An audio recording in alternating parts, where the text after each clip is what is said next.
reforms. And much like Kansas is phasing this out, we'd like our senators to consider phasing it out also. Cadillac tax, let's talk about that for a minute. As you know, we have Obamacare, and starting in the year 2018, there is going to be a Cadillac tax if you reach a certain threshold for your insurance program for employees.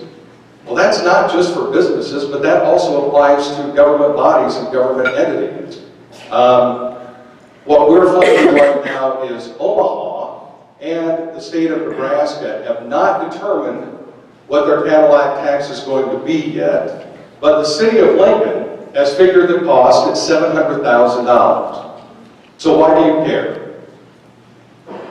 The city of Lincoln employee health care plan is so rich that the city of Lincoln is going to have to pay a $700,000 fine to the federal government because of the Cadillac tax. Well, what we are suggesting is that senators consider passing a law that cities, municipalities, government bodies not be able to provide any kind of a health care program that forces us as taxpayers to pay a fine to the federal government.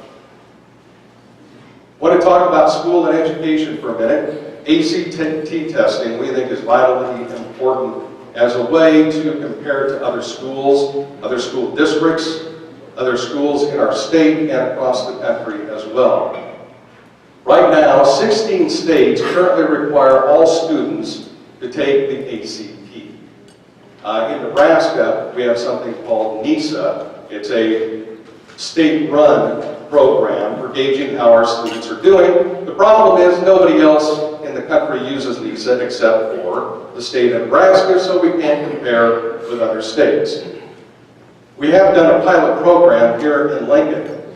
The average ACT score for LPS juniors is 20.7. The national average is 21, so Lincoln is just below the national average. But let's take a look at college readiness for a second. LPS college readiness is 29%. National college readiness is 28%. So again, we're just above in LPS. But you take a look at Lincoln Pius, their college readiness is at 45%.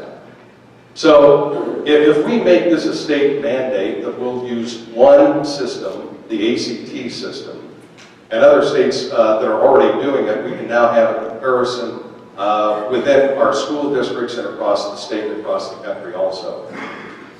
State aid to formula, as long as we're talking about schools, senators know this, and they know this probably very well.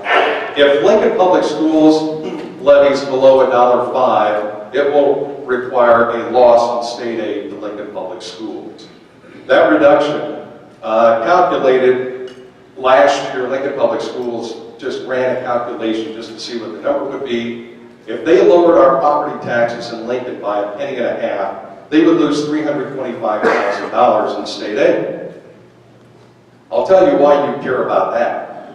And that is because Lincoln Public Schools and our Board of Education are keeping the levy at the very top. They can't tax us anymore without a vote of the people. We're at the very top for Lincoln Public Schools. And every time we talk to them about lowering it, they talk about, well, we're going to lose all this state aid. And if we go and we go over to the legislature and we talk with senators about more funding for education, they say, well, you can just levy property taxes higher. So they stay at the very top of the lid, and we would like to give them at least an opportunity to be able to come down below that lid without a loss in state aid. Unfunded mandates, I think that's pretty simple, and I think most senators understand this as well. And that is that unfunded mandates just means that a bill gets passed, may get passed, that has no funding attached to it. Usually it's for a county. Lancaster County this year ran a calculation, and they have $21 million a year in things that the state mandates they have to do, but the state doesn't pay for it. So the taxpayers here in this room and across the county are paying that. So as we move forward, one example, by the way, is $500,000 being spent to house and support state probation service work. As we go into this next session, all we're asking senators is to please, if it's going to create an unfunded mandate on counties, really consider whether or not that is a bill or law we absolutely have to have. Pension reform is perhaps the scariest thing of all that we have right now in our state. We have unfunded pension plans and liabilities all across the state. The Nebraska pension plans right now, unfunded for judges, 11 million, state patrols, 75 million, teachers are 1.8 billion. The total unfunded liability is almost 1.9 billion with a B. And that's because we have defined benefit programs. What we're suggesting is moving forward that all new employees have a defined contribution. That means here's the dollar amount we'll put in, and there's no guarantee 20 or 30 years from now, like there is today. Here on the local level, in Lincoln, our unfunded liability right now for police and fire is $88 million that the taxpayers of Lincoln are on the hook for. It's projected by at least one council member who might be wearing a Santa hat in the room today, that number is perhaps closer to $100 million. The city of Omaha, $630 million, and another $200 million for civilian employees. So they're over $800 million in unfunded liability, and the taxpayers have to pay it. I mean, you can't just say, forget about it. And then finally, road funding is one thing that we would like senators to consider. As you provide road funding, and senators have been so generous because they realize how vitally important roads are to our state.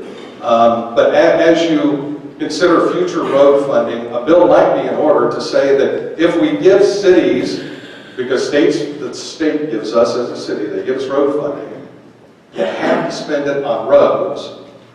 Why would we raise this as an issue? Well, let's take the city of Lincoln.